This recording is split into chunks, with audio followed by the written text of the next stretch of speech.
Abordons aujourd'hui le calcul d'une expression numérique qui possède des parenthèses en classe de 6e.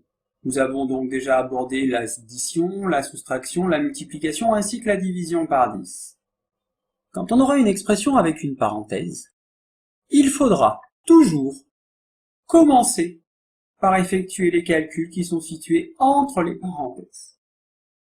Prenons tout de suite les deux exemples qui nous sont présentés. Premier exemple, grand A égale 5 multiplié par une parenthèse 7 plus 4. Notre parenthèse, nous avons à l'intérieur une addition. 7 plus 4. Il va donc falloir commencer par calculer l'intérieur de cette parenthèse. Que va-t-on faire de 5 multiplié par? Nous allons le recopier. Nous gardons l'ordre de l'expression. Donc 5 multiplié par 7 plus 4 qui fait 11. Nous n'avons plus besoin d'écrire la parenthèse puisqu'à l'intérieur de la parenthèse, nous avons seulement un nombre. 5 fois 11. Il nous reste maintenant à terminer notre opération qui est la multiplication. 5 fois 11, bien sûr, qui fait 55. Prenons le calcul B. Nous avons une parenthèse à l'intérieur de laquelle nous avons 15 moins 2,3 et cette parenthèse est divisée par 10. La règle nous dit que quand nous avons une parenthèse, on commence toujours par faire les calculs à l'intérieur de la parenthèse. Il nous faut donc faire 15 moins 2,3.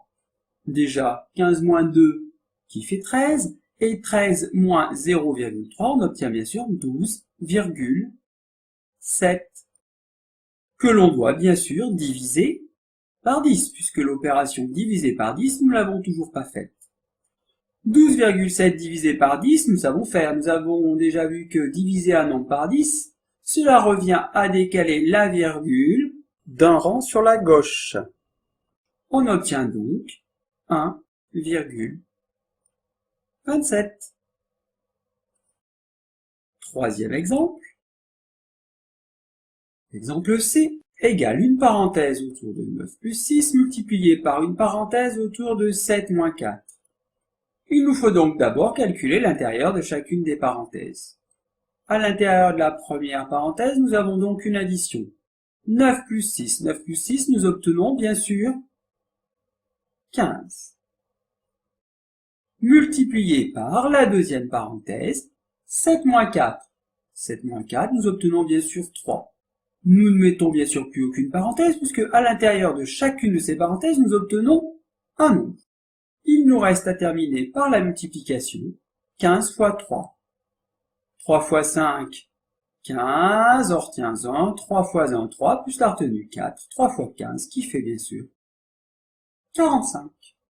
Voilà comment on mène à bien un calcul qui mélange des additions, soustractions, multiplications, et pourquoi pas division ici par 10, quand on a des parenthèses. Nous verrons dans la prochaine vidéo comment mener à bien un calcul en mélangeant ces opérations, mais quand nous n'avons pas de parenthèses.